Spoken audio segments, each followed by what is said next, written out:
What's up? It's Mike Mal, and you are listening to the Athletor Podcast, where we dive into the processes, mindsets, strategies of some of the most successful athletes and coaches from all walks of life. What's up? It's Mike. Athletor Podcast is coming at you, and we are live for our first live version of the podcast here. And thank you so much to Cal Poly for hosting. And this week's guest is none other than Chris Chionuma, aka Chewy. And he's the associate head coach here at Cal Poly. And we went over a bunch of different things, but most important to me is we went over those red flags for recruits' parents. And we also went over on what it means to a program like Cal Poly when a coaching staff completely misses on a really high level recruit. All that, plus at the end, we find out that Chris, me, and my son all have the exact same favorite wrestling shoe of all time. Don't miss it. Athletor's coming at you. Hey, Chewy. What's up, man? Okay, Athletor Podcast. We are live today. It's the first live session we've done on Athletor. So, Chewy, thank you so much for taking some time after practice. I appreciate it. Absolutely. Thanks for having me. Okay. You know, one of the clips that we put up around the same time last year was a clip of you talking about red flags in recruiting. And if we're going to be completely honest, that was one of our best performing clips on social. And it's probably just because you're a pretty face. But it could also be, what it could also be is, I think that struck a nerve with a lot of maybe high school coaches, a lot of parents. You said over-parenting, hovering parents, helicopter parents, that's a red flag. You still standing by that? Big time, big time. I want to know that this kid is going to take care of himself at some point. Yeah. I want to know more about him. I don't want the parents to sell the kid to me.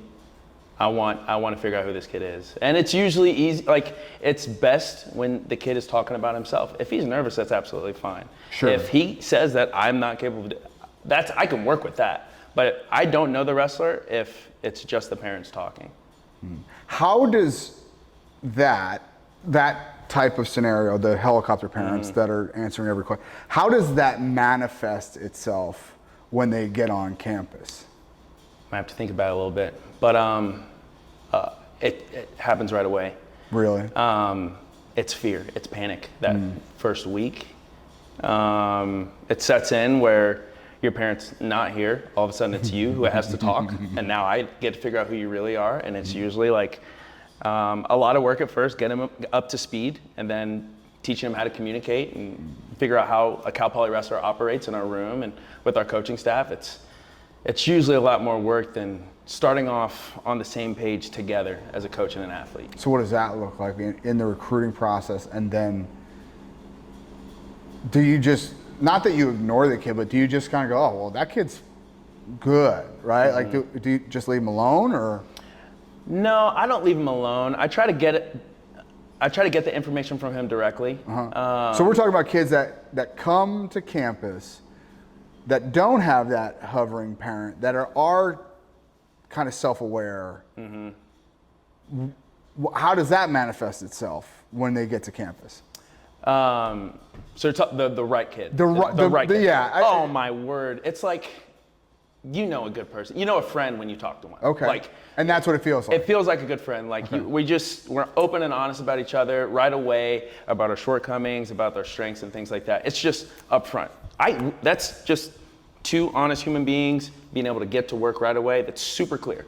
I don't want to have to figure out that you're not good at something or you're whatever it is. If you just tell me right away, then we can work right away. But don't cover up someone who you're trying to, hide and then get here and then be that person. Yeah. That's interesting, man. That's interesting. Is there an instance that you can think of a kid that tricked you? Meaning, and obviously you're not, I don't want you to give me the name, but like, man, they were like this during the recruiting process, and then they got here and it was like 180. There's usually a couple. I know that. Yeah. Yes. Okay. Yeah. There is. Tell me what that was like and how you learned from it. So that was kind of. I was obviously a younger coach. Got it. And we had a need. At a certain weight class? At a certain weight class, and I went to fill it.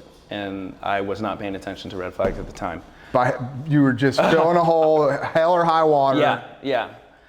So I get the guy, miss all the red flags, he gets on the team, and I mean, long story short, he quits months into the program at a weight class that we need. So I feel like, I take a lot of the responsibility. So now, to answer your question earlier, I sometimes, if it's worth it, like I might hold off and go recruit somebody else that I can depend on before, depending on a kid who's got parents close by answering all the questions, and that's not like, that isn't the end of the world. No, I get it, but we talked about that's just a red flag. Yes. Right? Yes. If he's setting off multiple, it doesn't, if it were me, it doesn't matter how big the hole is in the lineup. It's not gonna work out anyway. What's the difference? Exactly. So I know that is a possible ending, right? I might get this kid. I've seen this behavior before, right?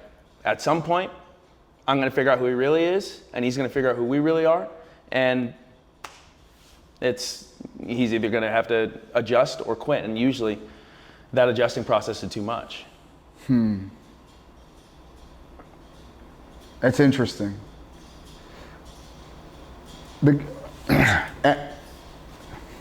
It's hard.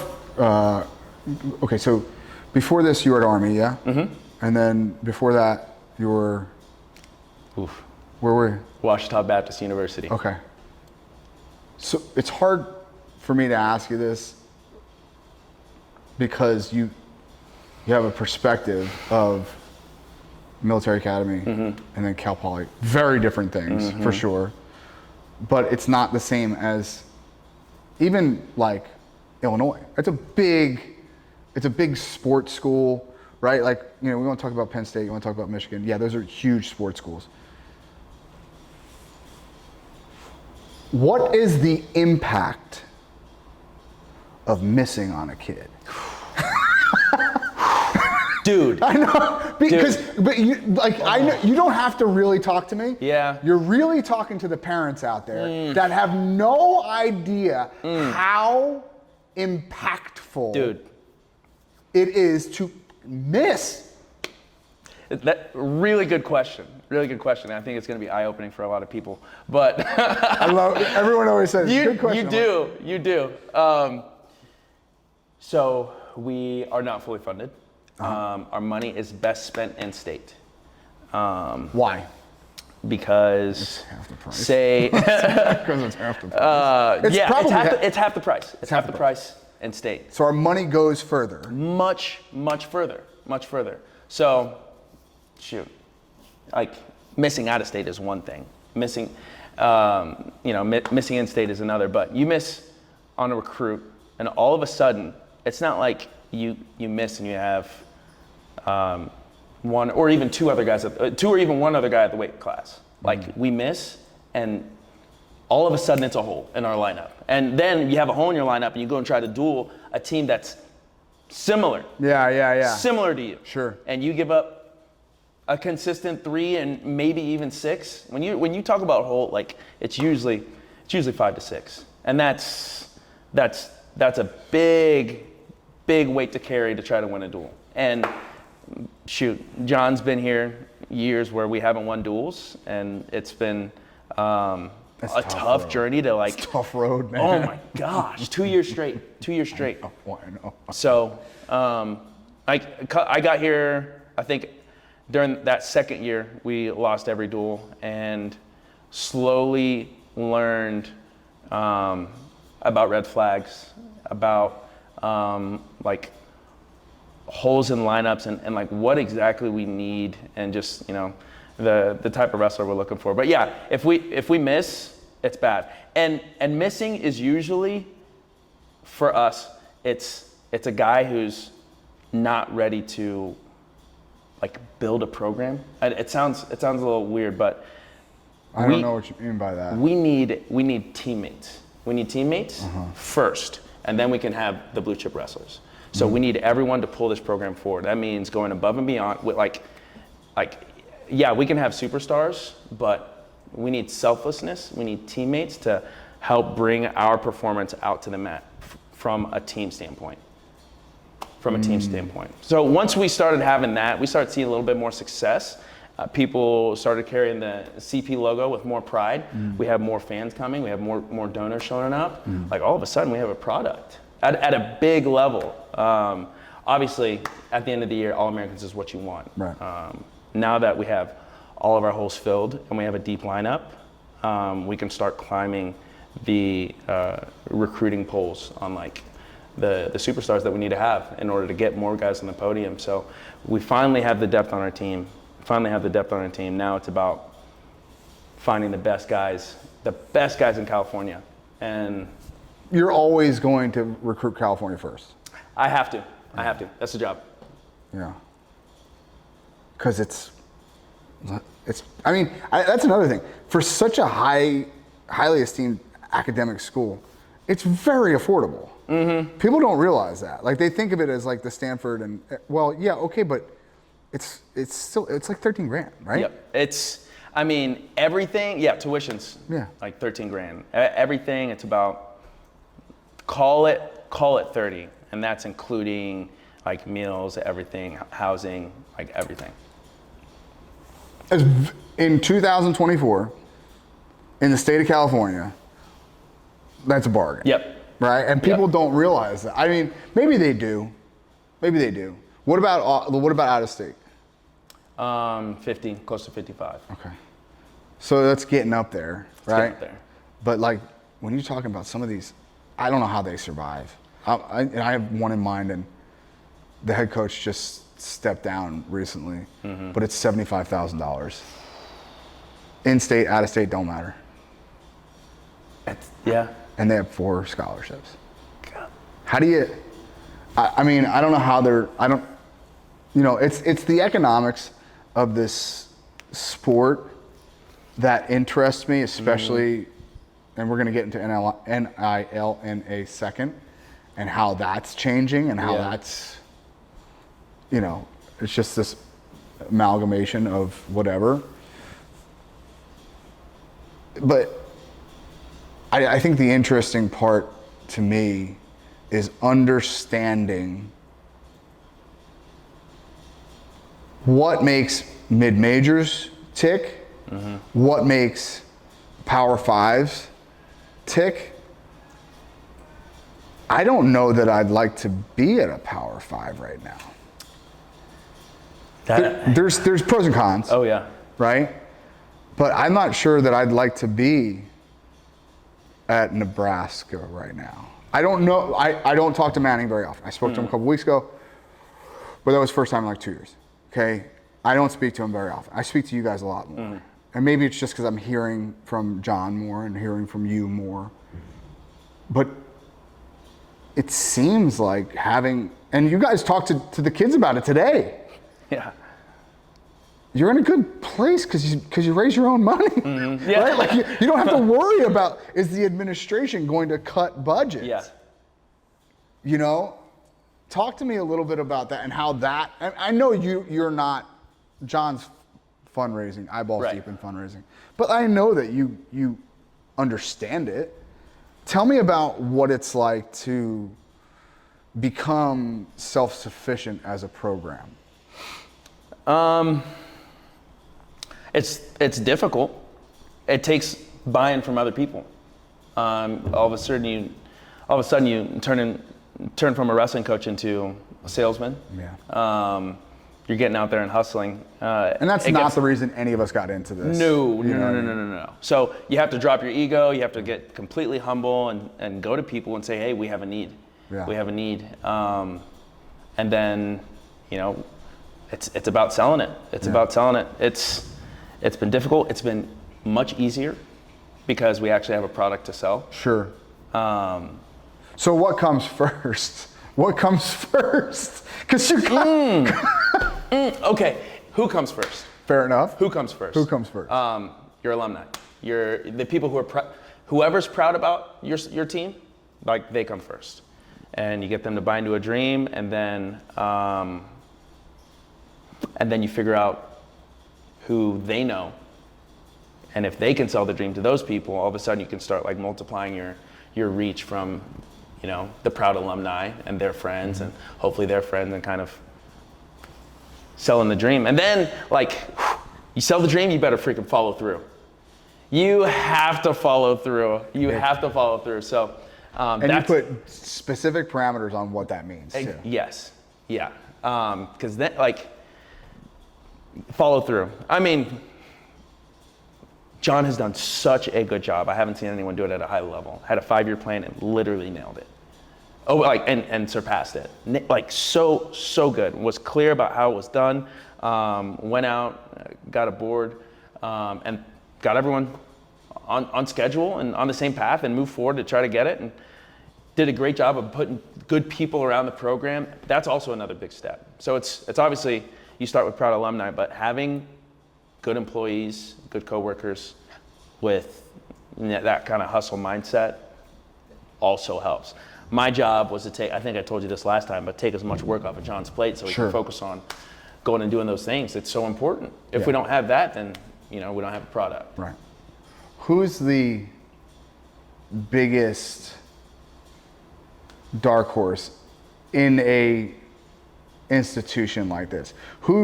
John gets a lot of the credit, you get some of the credit, some of the other but who's the person behind the scenes that nobody knows helps move the ball more than anyone? Brawley Lamer. Really? Brawley Lamer. All right, so in multiple levels. So I said we need a teammate first. During his time as an athlete, this dude was a teammate first. Got his individuals in, came to practice on time, super punctual, super responsible. We can always lean on him. If we had a team full of those guys, we could be a lot further. Not that but it's that guy. If I had 30 of those guys, we could have beaten many more teams during those dark times. We called it the Black Plague because I think we lost 2/3 of our team. But he said there were casualties. But you can't grow without casualties, though. But Brawley stayed. Great, Brawley stayed throughout it, and then so that's at a teammate level, and then eventually became a leader, and then graduated and became a grad assistant. This guy went from teammate to director of ops, and did everything. Did not complain. Was first one there. Responded to every text message. Super dependable. Super dependable. And just like I take as much work off of John's plate, this kid took work off of our plate. So all of a sudden, guys like me, I can get creative with fundraising and things like that. I have the opportunities to go out and find more resources for our team to perform. He is the dark horse for Cal Poly Wrestling, and this is today was the first practice he wasn't here, and it's different. John FaceTimed him during practice. Did he really? He did. He's like, I don't know how to work this clock, man. You did everything. He's showing him the clock. He's like, I don't know how to work this thing, dude. You gotta help me out here. That's the dark horse. Those are the guys that we're looking for. Those are the guys that we're looking for. Those are the guys that we can build a team with. We can build a team with them. How do you go about finding them? What does that look like in the recruiting process? You obviously have to start with your results, but right, because if you can't wrestle, it's hard to recruit them. Right. So it starts there, but then what? Results. Then it's the relationship with the kid, just like we talked about earlier. I want to know that we are on the same page. I want to know that you're honest, and I just pay attention. I was over at the Throne over in Fresno, and I got to watch kids interact with their parents, got to watch kids interact with their coaches, got to watch kids interact with their teammates. I said, this is so much better than going to big tournaments and getting to speak to a kid for So you're 4 saying minutes. It's almost better to see them in a camp setting because you get to see the more interaction, not just on deck mat tail. I got 2.5 hours of watching a kid compared to at a tournament, 4 or 5 matches, call it, they're on the mat, 9 minutes, maybe, and obviously if he's good, he's probably pinning people, so call it 30 minutes. And then a couple minute interaction, maybe 10, 15 minutes. So maybe an hour tops. I doubled that over, and got to spend much more time watching him wrestle, interact, and compete with his practice partners, talk to his coaches. Those are the things that count. That over in tournaments, I'm just watching wrestling, and they're probably ready for an interaction with a coach and can fake someone out for a couple minutes. What are the red flags there? What do you look at in a kid when he's interacting with parents, coaches, teammates, and it's like, oh, that's not great? It's respect. It's respect for each role. Not like if you don't make eye contact with him, you're a bad person, but like I like seeing eye contact. Like I watched a kid walk up to his dad the other day, like after a live, and walked up to his dad and looked at him and just waited for feedback. He didn't ask, he just waited, and then heard it and nodded and then went back out there. Like, whoa. Yeah.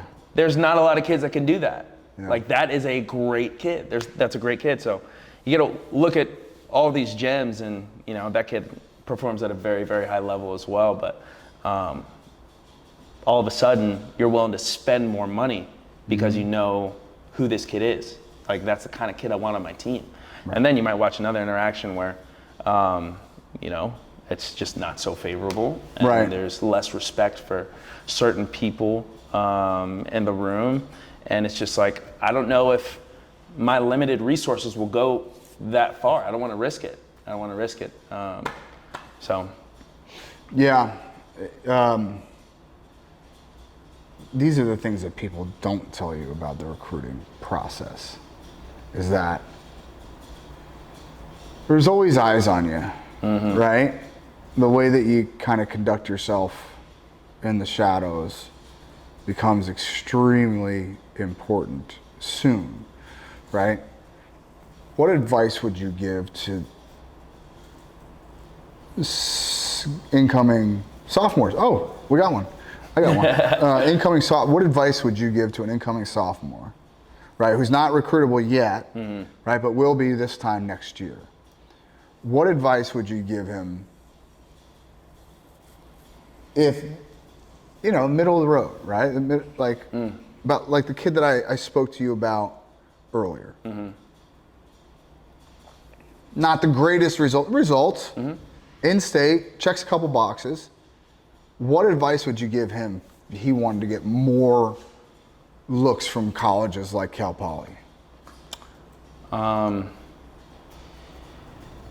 I would communicate your goals. You got to get real with yourself, then get real with other people. Like, we do this with our team as well. Make your goals public.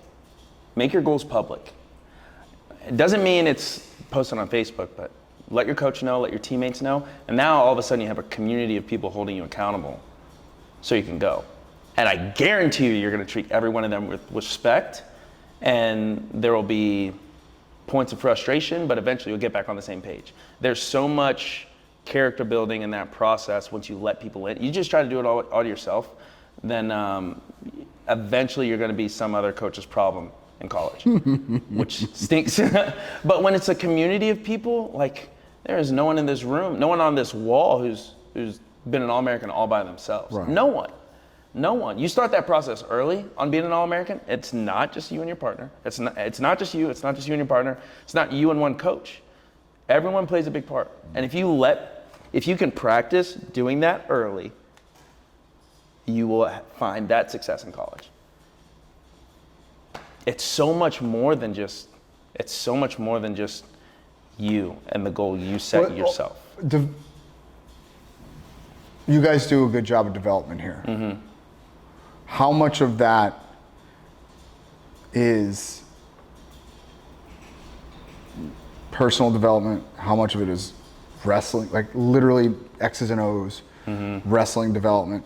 if you had to put percentages on each of these categories, and I know it varies from kid to kid, I get that, but like, you guys are doing a really good, Trevor Tinker is a good developmental case, right? Like, he's a really good now, something tells me you ain't putting your hands on that big dude every day, right? Like, still in him.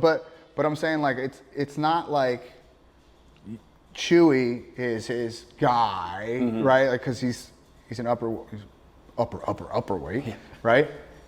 But he's developed a tremendous amount since he's been here.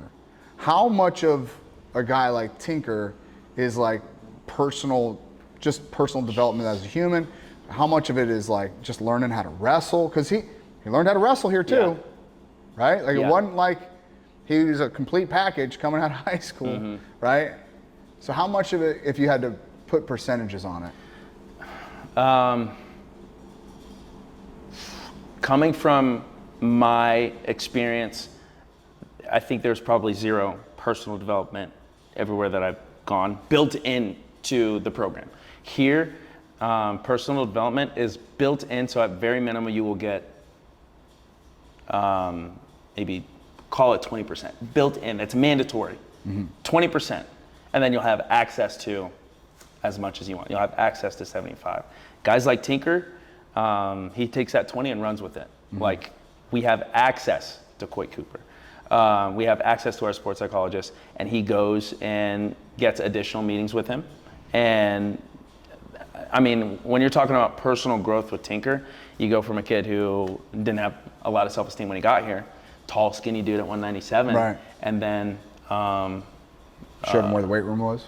He showed him where the weight room was. We started giving him some food, and then he starts finding his identity, finding who he was in wrestling, and having success.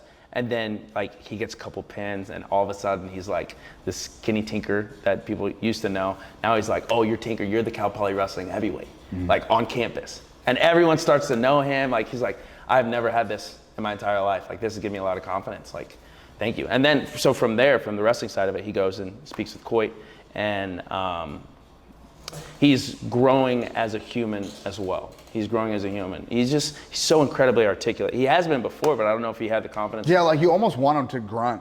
Dude, yeah. But like, you just want him to, like, you know, be monosyllabic. Yeah. Yeah, but he's not. He's actually a really nice kid. Super intelligent. Yeah. Super intelligent. I'm most proud about that. This kid, he didn't have a lot to start out with. He had a lot less than what most kids have, and what he's done in this, our 4 or 5 years together, he has grown so much, and I can't wait for him to go out and kill it in the real world. But at the very minimum, it's 20% built into our training program. What do you do with a kid that has all the wrestling accolades, he checks all the boxes for wrestling, but maybe is very immature, his personal growth is not a priority to him? Is it something that you can look past? You shouldn't. And I'm growing in this area too, where it's like, sure, they get results, but at the same time, what, are you gonna wrestle the rest of your life? I mean, you know what I mean? Like, regardless, I have to remember that these kids are just kids. Like, right. I remember being the age, I remember the teams that I was on and the people that were on them, they're just kids, but someone is gonna pull someone to a certain level of standards. Either he pulls me to his, or I pull him to ours. And like, I want our kids to graduate as men of character. And that's gonna take some character development. I know you're not who you wanna be when you graduate. I know your ceiling is much higher, right? You came in here at 18. There's a lot of room to grow as a person. Yeah. There's a lot of your brain's not done developing. So even if there's friction, I believe that it's important for me to help these kids develop, build responsibility, become the husband you want to be, the father you want to be. You know, that stuff is really important. You are a newer dad, right? Your son's 11 months old? Yes, sir. Okay. How has that changed you as a coach? I see these kids so much different. I see parents so much different. I feel like it's a painting, and I don't know, everything else is like colored in so much more vivid. Like I go into Dethrone yesterday, and before I'm just looking at wrestlers. Like, hi parents, usually it's just like, hi, I'm here to watch wrestling. Now I'm like, you're trusting this guy with your son. That's a thing. That's a thing. You know what I mean? That's like, a thing. And then at some point, like, you're gonna trust me with your son. Yeah. Like I love my kid. I love wrestling. Yeah. Like, this sport is tough. It's tough. So, it's helped me. I think I care more about parents. I ask parents more questions. I talk to them about their kid and how they raised them, what their relationship is with the sport, sacrifices that they've made. It's cool. One so I can learn. Sure. And I was talking to another dad of a very successful wrestler, and I'm like, dude, how did you get your son to come over here and ask you, like, get good feedback? Like, why did he do that? And like, most other wrestlers do not want to hear anything from their dad during wrestling practice. Mm-hmm. This dude walked right over to you and waited for you to give him feedback. What was the answer? It was, your feet are a little slow. No, I don't care about that. Okay. I'm saying, how did he get him to do that? A lot of love. Yeah. A lot of love. A lot of love at first. Your father first and a wrestling coach second. Your father first. Boy, we'd be a lot better off in this sport. Boy, would we be a lot better off in this sport if more dads, oh my word, like, thought of it that way. And so that's the kind of, it's so simple, Chewy. It's so like, it's right in front of us. We know. Yeah. I think intellectually. Yes. We know. I don't know that all of our parents knew. I'm in my mid-60s now. I don't think my dad knew.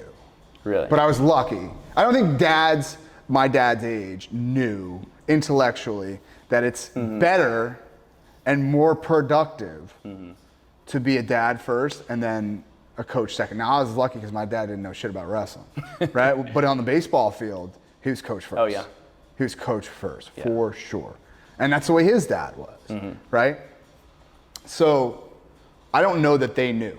But intellectually, I think everyone my age knows, and they still choose to be coach first. A lot. I'm not saying, we're getting better, by the way. We're getting better. I think collectively, yes, we're getting better.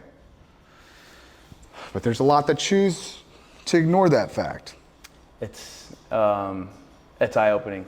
Like, I feel like that's the kind of coach relationship that I want to have. Like, I want to be like either a mentor or whatever first and look for results later. Like, I care about your character most importantly. That's what you're going to live with the rest of your life. Like, who cares about the results? But I'm watching this kid interact with his dad, and I'm like, there's some kids on the team where, like, they might even be able to come to me, but they've been programmed so much to hear yelling in that moment that I could give them gold. Or negative feedback in general. It doesn't have to be nasty, freaking, screaming, yelling, but it's going to be negative feedback. And just tune me out. And I was even that coach. I was even that coach, in the past, and it's taken a while to change, but there's a lot of trust that you need to build with a kid early. Yeah. How do you build the trust? It's a good question. That's a good question. Spend time with them, honestly. Yeah. See, but here's the thing, though. You're talking about, because you were just at a camp, kids camp, high school or whatever, it's easier there to make sure that you build a relationship. Yes. It is, right? Because they're kids and you have a ton of time with them. How do you balance building these relationships here, but at the end of the day, you need to put people on the podium?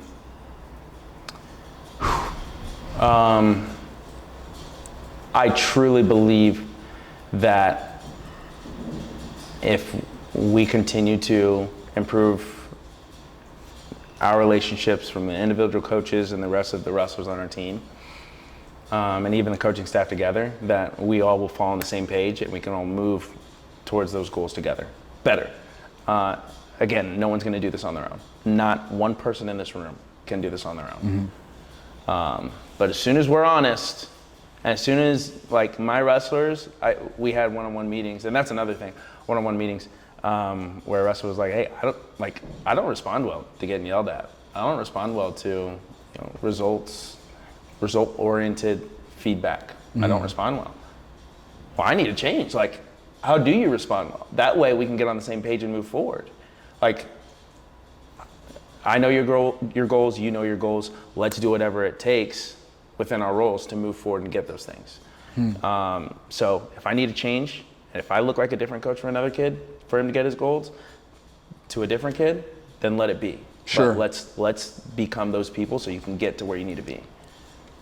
Okay, last question before we get to these quick hitters. And this is, and I really want you to be honest here. And I know you're always pretty honest with me. Knowing what you know,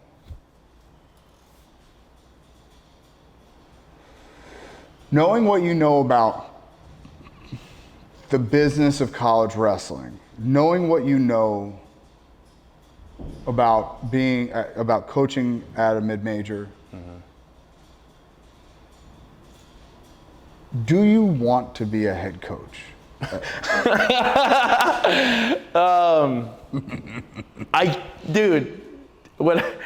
The longer that I coach, the more I don't want to be a head coach.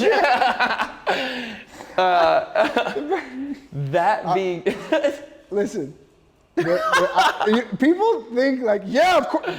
Nope. What? Nope. Kidding me? Great. One of my best friends in the world was the head assistant coach at a Big 12. Eric Guerrero. He's like, no chance I want a head job. I got it. I got the job. I got the job. I make 6 figures in Stillwater. That's basically a millionaire. Yeah. So, it's funny because Donnie Pritzloff is now at 46, 45, going to be the head coach at a major institution like Columbia. Careful what you wish for, baby. He's going to crush it. I'm sure. Yeah. I'm sure. But he's also going to lose a lot of hair. Yes. It's not easy. Yeah. So I'm going to ask you again. Do you want to be a head coach?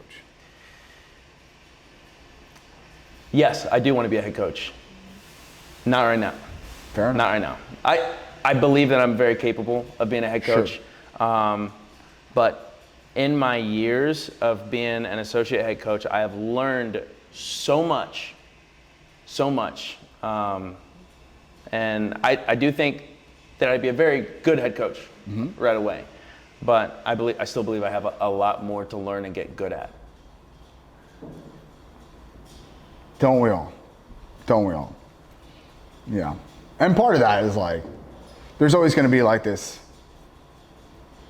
little bit of like false imposter syndrome that creeps into your head. You could be the head coach of a major institution right now. I'm confident you could be. But I don't know that there's any way, truthfully, I don't know that there's any way. So let's say you, and I'm going to put words in your mouth for just a second. Please forgive me if I'm completely wrong. You think you're 80% there. Is that fair? Yeah.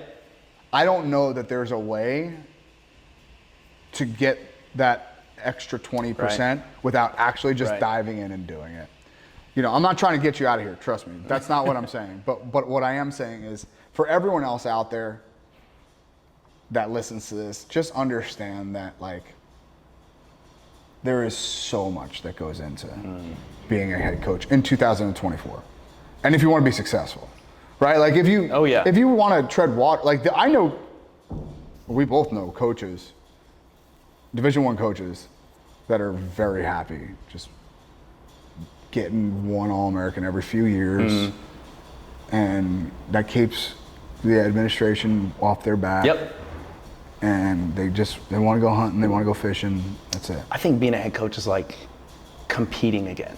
Oh, you're competing. Oof. Oh, Like, you're competing. The amount of commitment, like the amount of everything kind of being put second or whatever, like that is your baby. Like you get selfish again.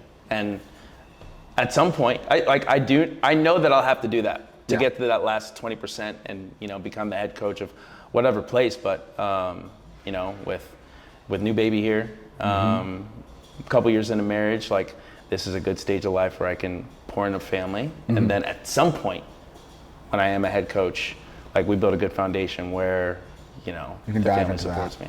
me. Yeah.